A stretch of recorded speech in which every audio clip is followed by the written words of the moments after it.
Victoria की गलियों में बारिश की बूंदें धीरे धीरे गिर रही थी। धुंध में सन्नाटा और सड़कों पर पानी की चमक किसी रहस्यमयी दुनिया का एहसास करा रही थी। यश अपनी कार से क्लब की ओर बढ़ा। उसके कदम हल्के और मन में हल्की बेचैनी थी। क्लब के अंदर तेज रोशनी और संगीत ने बाहरी सन्नाटे को धक्का दिया। डांस फ्लोर पर लोग हंसी खुशी झूम रहे थे, लेकिन यश कोने में अकेला बैठा सब कुछ देख रहा था। उसकी नज़रें सब कुछ देख रही थी, लेकिन दिमाग कहीं और उलझा हुआ था। आज की रात उसकी क्लब में आखिरी रात थी। कल वह हमेशा के लिए शहर छोड़ने वाला था। कुछ ही पल बाद सोफिया उसके पास आ गई।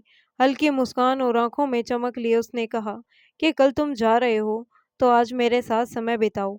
यश ने गंभीर लहजे में कहा, मैं किसी की अमानत हूँ। मैं अपनी जिम्मेदारियों से पीछे नहीं हट सकता। तुम्हें यह समझना होगा, सोफिया ने नरमी से कहा, कि मुझे बस कुछ लम्हों का सुकून चाहिए, कोई और नहीं चाहिए। यश ने हाथ पीछे खींचा और कहा कि मेरी जिंदगी में मेरी मोहब्बत और जिम्मेदारी सबसे पहले हैं। अपनी हद में रहो। सोफिया ने मुस्कुराते हुए कहा कि देखना, मैं तुम्हें भुलाने नहीं दूंगी। तुम्हारी पहली मोहब्बत याद दिलाऊंगी। बाहर बारिश तेज हो रही थी और यश को यह एहसास हुआ कि सोफिया सिर्फ धमकी नहीं दे रही, यह शुरुआत थी कुछ बड़ी चुनौती की। काव्या अपने कमरे में बैठी थी। बाहर हल्की बारिश हो रही थी और हवाओं में ठंडक थी। कमरे की खिड़की से चमकती धूप उसकी बेचैनी और उलझन को और बढ़ा रही थी, और अपनी भावनाओं में उलझी थी। आज आरव उसके पास था। उन्होंने एक छोटे रेस्टोरेंट में मिलकर थोड़ी देर बिताई थी। आरव की आंखें बार बार काव्या पर टिक रही थी। उसके दिल की धड़कन तेज हो रही थी। आरव ने धीरे से उसका हाथ थामते हुए कहा कि मैं तुम्हें बता नहीं सकता कि इस वक्त मैं कैसा महसूस कर रहा हूँ। मैंने सपने में भी नहीं सोचा था कि इतनी खूबसूरत लड़की मेरी गर्लफ्रेंड होगी। काव्या ने हल्की मुस्कान दी, लेकिन डर और बेचैनी उसकी आंखों में झलक रही थी। उसने कहा कि आरव, मुझे डर है, अगर वह वापस आ जाए तो क्या होगा। यश, उसकी वापसी ने सब उलझा दिया है। मैं नहीं जानती कि क्या करूं। आरव ने दोनों हाथों से उसका हाथ थाम लिया और गंभीरता से बोला, तुम बिल्कुल सही सोच रही हो। तुम्हारी जिंदगी तुम्हारा हक है। मैं तुम्हारे साथ हूँ। किसी के डर से अपनी खुशी मत छोड़ो। मैं तुम्हें कभी अकेला नहीं छोड़ूंगा। हम दोनों हमेशा साथ खड़े रहेंगे। काव्या ने सिर झुका लिया, लेकिन उसके लिए मैं एक तूफान उठ रहा था। आरव, मैं जानती हूँ कि तुम सही कह रहे हो, लेकिन मेरे मन में डर है। मेरे माता पिता, परिवार की जिम्मेदारियां, सब कुछ। मैं यश के वापस आने के बाद खुद को संभाल नहीं पा रही। आरव ने उसकी आंखों में देखकर मुस्कान दी। तुम्हारी समझदारी ही तुम्हारी ताकत है, और मेरी मोहब्बत तुम्हारे लिए हमेशा सहारा बनी रहेगी। अब डर छोड़ दो और अपनी जिंदगी के फैसले खुद लो। काव्या की आंखों में नमी थी, झिलमिला उठी। वह जानती थी कि आरव सच बोल रहा था, फिर भी दिल में सवाल उठ रहा था कि क्या यश सच में उसके जीवन में फिर से लौट आया है, या यह सिर्फ उसका डर है। यश एयरपोर्ट पर खड़ा था। कनाडा की जिम्मेदारियां और 10 साल की दूरी के बाद वह अपने घर लौट रहा था। सोफिया की चुनौती उसके पीछे थी, और काव्या के दिल में भी अजीब उलझनें उठ रही थी। कोठी का कमरा दोपहर की हल्की धूप से चमक रहा था। खिड़की के पर्दे आधे खुले थे और रोशनी फर्श पर फैल रही थी। नर्म सोफे पर कपड़े के ढेर, ड्रेसिंग टेबल पर खुले कॉस्मेटिक और बिस्तर पर बिखरी चादरें काव्या की बेचैनी का पता दे रही थी। काव्या तेजी से कमरे में टहल रही थी। कभी खिड़की के पास जाकर बाहर देखती तो कभी दोनों हाथों से सर थाम लेती। उसका दिल तेजी से धड़क रहा था। चंद लम्हों बाद उसने ड्रेसिंग टेबल से मोबाइल उठाया और कांपते हाथों से नंबर डायल किया। हेलो आरव, काव्या ने हिचकिचाते हुए कहा। काव्या, सब ठीक है ना? तुम रो क्यों रही हो? शांत होकर बताओ। आरव की नरम आवाज सुनते ही काव्या के आंसू बह निकले। आरव, बड़ी समस्या हो गई है। यश वापस आ गया है। अभी अम्मी आकर कह गई हैं कि इसी महीने उनकी विदाई होगी। मैं डर गई हूँ। काव्या की आवाज कांप रही थी। आरव ने उसे शांत किया। ठीक है, घबराओ मत। हम मिलकर सब ठीक कर लेंगे। तुम्हारे फैसले सही हैं। तुम मेरे साथ हो। मैं तुम्हें अकेला नहीं छोड़ूंगा। वही समय यश धीरे धीरे सीढ़ियों से ऊपर आया। उसका कदम हल्का लेकिन आत्मविश्वासी था। कमरे का दरवाजा खोला और उसकी नज़र काव्या पर पड़ी। काव्या बदन पर सिर्फ एक सफ़ेद टॉवल लपेटे हुए अलमारी खोल रही थी। उसने यश को देखकर एक पल के लिए सन्न रह गई। उसका दिल तेजी से धड़कने लगा। यश ने घबराए बिना धीरे और प्यार भरे लहजे में कहा कि काव्या, मैं यश हूँ, तुम्हारा पति। घबराओ मत, मैं तुम्हें कुछ नहीं करूंगा। काव्या की आंखें फैल गई। उसकी सांसें तेज हो गई। वह कुछ कहने लगी, लेकिन यश ने उसके होठों पर हाथ रखा और धीरे कहा कि शोर मत मचाओ। कोई हमें देख लेगा तो बदनामी होगी। मैं अभी जा रहा हूँ, बस खुद को संभालो। यश ने कमरे में कदम रखा और काव्या के पास झुककर उसे गले लगाया। काव्या के शरीर में सनसनी दौड़ गई। वह पल भर के लिए स्तब्ध रह गई। यश ने उसकी आंखों में देखा और माथे पर प्यार भरा चुंबन दिया। काव्या, मैं वापस आ गया हूँ, सब ठीक हो जाएगा। काव्या झटके से खुद को अलग करने लगी। जाओ, अभी जाओ। यह सब मुमकिन नहीं यश। यश ने धीरे से सिर झुकाकर कहा कि ठीक है, सुबह मिलते हैं। कमरा फिर खामोशी में डूब गया। काव्या पलंग पर बैठी आंसू बहाते हुए सोच रही थी, क्या यह सच में उसका पति है? क्या यह सब सपना है या हकीकत? रात की खामोशी में यश के कदम दूर जा रहे थे, लेकिन काव्या के दिल में तूफान उठ चुका था। कनाडा की सड़कों पर बारिश अब और भी तेज हो चुकी थी। शहर की रोशनी में चमकती सड़कों पर यश अपने घर लौटने की तैयारी कर रहा था, लेकिन सोफिया के शब्द उसके कानों में गूंज रहे थे। मैं तुम्हें भूलने नहीं दूंगी, तुम्हारी पुरानी मोहब्बत याद दिलाऊंगी। सोफिया अपने अपार्टमेंट में खड़ी योजनाएं बनाते हुए मुस्कुरा रही थी। उसके हाथ में एक कागज और पेन था। उसने धीरे से कहा कि यश, तुम सोचते हो कि तुम अपनी मोहब्बत और जिम्मेदारी से सुरक्षित हो, लेकिन मैं तुम्हारे जीवन में आग लगाने वाली हूँ। वह खिड़की के पास खड़ी होकर यश की ओर नजर दौड़ा रही थी। उसकी आंखों में लालिमा और इरादों की चमक थी। आज की रात मैं तुम्हारे दिल की सुरक्षा को चुनौती दूंगी। तुम्हारे 10 साल की मोहब्बत को मैं ऐसे याद दिलाऊंगी कि तुम सोच भी नहीं सकते। यश एयरपोर्ट से घर लौट कर आया। उसके दिमाग में केवल परिवार, काव्या और जिम्मेदारियां थी, लेकिन सोफिया का खेल उसके मन में एक बेचैनी पैदा कर रहा था। क्या यह सिर्फ धमकी है या सच में आने वाले दिनों में मेरे लिए चुनौती है? उसने खुद से पूछा। यश ने अपने कमरे में बैग रखा और गहरी सांस ली। उसने तय किया कि कोई भी मुश्किल हो वह खुद को नहीं खोएगा। सोफिया ने अपने फोन से यश के करीबी दोस्त को मैसेज भेजा। तुम्हें पता है कि मैं सिर्फ शुरुआत कर रही हूँ, अब देखो मैं कैसे उसकी जिंदगी बदलती हूँ। उसके सामने उसकी पुरानी मोहब्बत, उसकी जिम्मेदारी और मेरी सुनौती, सब कुछ बाहर बारिश की आवाज़ और अंदर सोफिया की योजनाओं ने कहानी में अजीब सस्पेंस पैदा कर दिया। यश अब भारत में अपने घर लौट चुका था। काव्य के साथ पहली मुलाकात के बाद भी सोफिया की चुनौतियां उसके पीछे थी। वह नहीं जानता था कि आने वाले दिनों में कौन सी ऐसी घटना होगी जो उसकी पूरी जिंदगी बदल देगी। अगली सुबह कोठी में हल्की धूप फर्श पर फैल रही थी। यश ने नाश्ते के बाद काव्या के कमरे की तरफ देखा। पिछली रात का मंजर अभी भी उसके दिमाग में ताज़ा था। काव्या की झिझक, डर और उस पहली नज़दीकी की याद उसके दिल में हलचल पैदा कर रही थी। काव्या अपने कमरे में अकेली थी। उसने खिड़की के पास खड़े होकर बाहर देखा। उसका मन बेचैन था। उसकी आंखों में उलझन और डर साफ झलक रहे थे। यश धीरे धीरे कमरे में आया। उसने काव्या के पास बैठते हुए कहा कि काव्या, मैं जानता हूँ कल रात का मंजर तुम्हारे लिए मुश्किल था, लेकिन मुझे तुम्हारे लिए कुछ समझना है। काव्या ने सिर झुकाया और कहा कि मुझे अभी भी विश्वास नहीं हो रहा कि आप सच में मेरे पति हैं। मुझे डर है कि सब कुछ अचानक क्यों हो गया। यश ने गंभीर लहजे में कहा कि मुझे पता है, और मैं यह भी जानता हूँ कि तुम्हारे मन में आरव के लिए भावनाएं हैं, लेकिन अब हम साथ हैं। हमें अपनी भावनाएं और जिम्मेदारियों को समझना होगा। हम सबको समय लगेगा, काव्या ने चौंकते हुए कहा। लेकिन यश, मेरी जिंदगी में आरव भी है। मेरी भावनाएं अभी उलझी हुई हैं। मैं कैसे तय करूं कि किसके लिए क्या महसूस कर रही हूँ? यश की आंखों में गंभीरता और हल्का गुस्सा झलकने लगा। उसने काव्या को देखकर कहा कि काव्या, यह सच है कि तुम्हारे दिल में उलझने हैं, लेकिन यह भी सच है कि अब हम पति पत्नी हैं। मैं तुम्हारे लिए दबाव नहीं डालना चाहता, लेकिन हमारी जिंदगी अब एक दूसरे से जुड़ी है। हमें ईमानदारी से अपने रिश्ते को समझना होगा। क्यावा ने झुंझलाते हुए कहा कि मैं अभी भी डरती हूँ। यश, मैं नहीं जानती कि मैंने फैसला सही है या नहीं।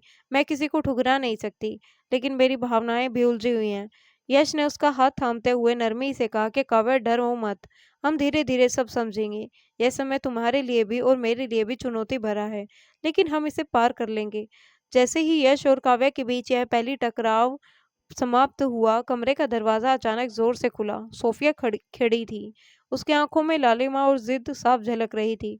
उसने धीमे लेकिन सख्त लहजे में कहा कि यश, अब खेल शुरू होता है। तुम सोचते हो कि सब कुछ खत्म हो गया? अभी तो असली चुनौतियां शुरू हुई है।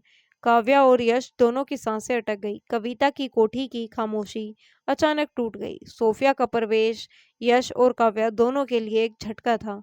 उसकी आंखों में वही पुराना आत्मविश्वास और जिद झलक रही थी।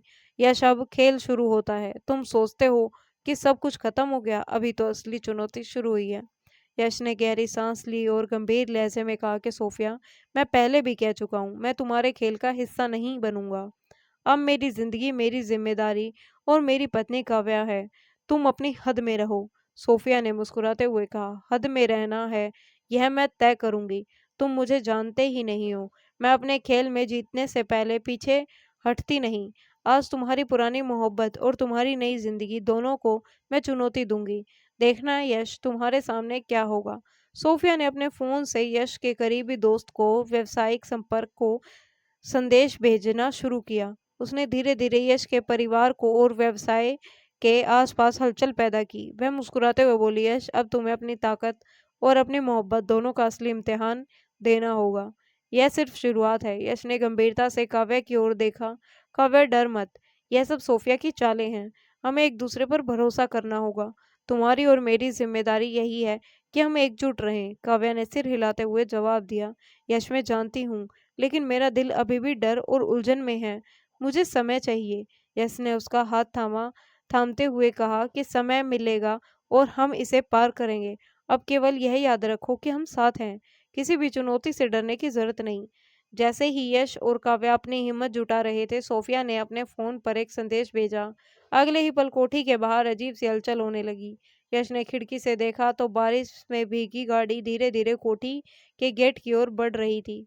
सोफिया की चाल अब वास्तविक खतरे में बदल चुकी थी। बारिश की बूंदें कोठी की खिड़की पर टकरा रही थी। बाहर अंधेरा और खामोशी थी, लेकिन यश का मन बेचैन था। वह खिड़की से बाहर देख रहा था कि सोफिया की गाड़ी धीरे धीरे गेट के पास रुक रही है। काव्या भी खिड़की के पास आई और डरते हुए पूछा, यश, क्या वह सच में आई है? यश ने गहरी सांस लेते हुए कहा, हाँ, और यह सिर्फ शुरुआत है।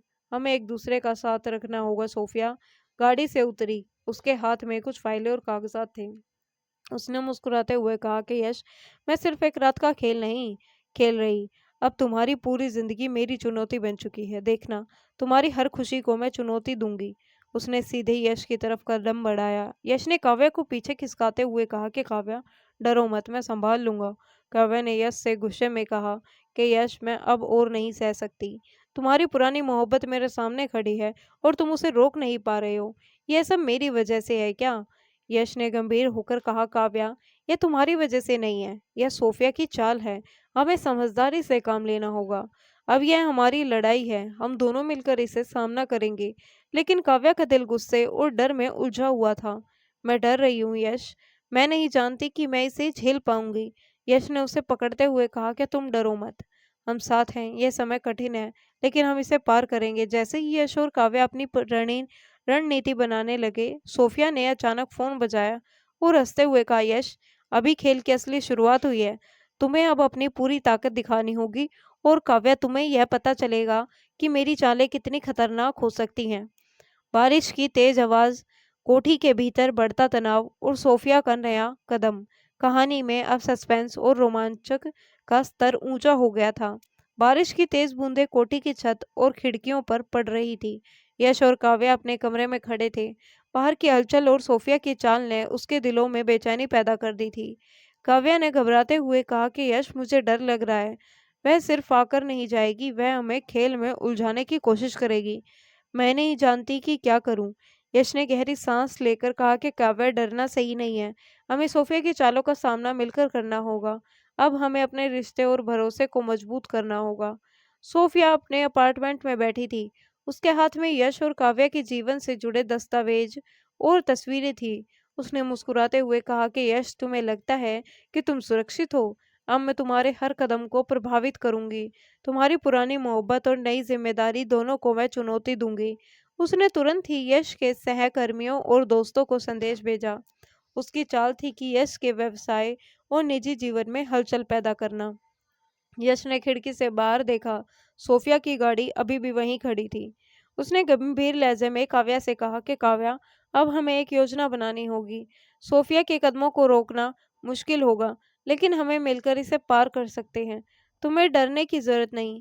काव्या ने सिर हिलाया, लेकिन उसके दिल में डर और उलझन साफ थी। मैं जानती हूँ यश, लेकिन मुझे यह सब अभी भी भारी लग रहा है। मेरा मन डर रहा है कि कहीं हमारी जिंदगी उलझ ना जाए। यश ने उसके हाथ थामते हुए कहा, हम साथ हैं, यही हमारे सबसे बड़े सहारा है। और याद रखो कि कोई भी चुनौती हमारे रिश्ते को कमजोर नहीं कर सकती। जैसे ही यश और काव्या अपनी रणनीति बना रहे थे, सोफिया ने अचानक फोन से एक गुप्त संदेश भेजा। यश, अब तुम्हें सच में खेल का असली ताकत दिखानी होगी। और काव्या, तुम्हें एहसास होगा कि मेरी चालें कितनी खतरनाक और अप्रत्याशित हैं। बारिश की आवाज, कोठी के भीतर बढ़ता तनाव और सोफिया का नया खेल। कहानी में रोमांचक और सस्पेंस अपने चरम पर पहुंच चुका था। बारिश की बूंदें अब और भी तेज हो गई थी। कोठी की दीवारों पर हल्की रोशनी के बीच यश और काव्या रणनीति बना रहे थे। यश ने गंभीर लहजे में कहा कि काव्या, अब हमें सोफिया के हर कदम का अनुमान लगाना होगा। वह हमारी कमजोरी ढूंढने की कोशिश करेगी। हमें एक दूसरे पर पूरा भरोसा रखना होगा। काव्या ने डरते हुए पूछा, लेकिन यश, क्या हम सच में उसका सामना कर पाएंगे? उसने पहले भी इतनी चालें चली हैं। यश ने उसके आंखों में देख कर कहा, हम दोनों साथ हैं, यही हमारी ताकत है। मैं तुम्हें अकेला नहीं छोड़ूंगा। यश ने तुरंत अपने करीबी दोस्त और सहकर्मियों के संपर्क किया। उसने सोफिया की चाल को पलटने की तैयारी शुरू कर दी। उसने अपने व्यवसाय की सुरक्षा बढ़ाई, अपने फोन और कंप्यूटर की निगरानी करवाई, अपने परिवार को सतर्क रहने के लिए कहा।